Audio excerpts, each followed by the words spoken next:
బెజ్జూరు మండలంలో కురిసిన ఉరుములు మెరుపులతో కూడిన భారీ వర్షం, విరిగిపడిన విద్యుత్ స్తంభాలు, లేచిపోయిన ఇంటి పైకప్పులు.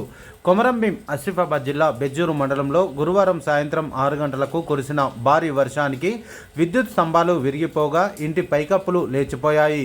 మండలంలోని దొడ్డుగూడ గ్రామంలో సీడం శంకర్ ఇంటిపై విద్యుత్ స్తంభం విరిగిపడింది. తలంటి మల్లయ్య ఇంటి పైకప్పులు పూర్తిగా లేచిపోవడంతో భారీ వర్షానికి బిక్కుబిక్కుమంటూ వర్షంలోనే తడిసి ముద్దయ్యారు.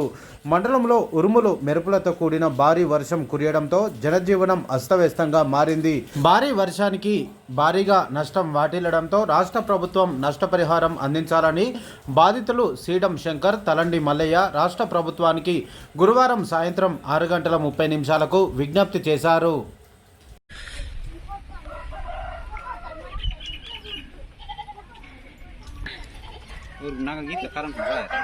यार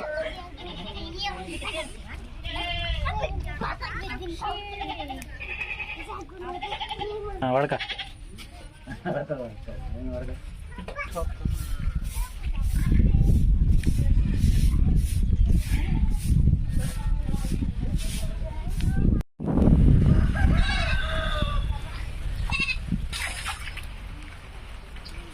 बाबाचं नाव सांग.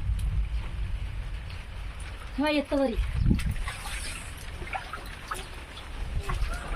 अय्यो ఇది లోని ఇంట్రది एक बार कैसे हो लोग ले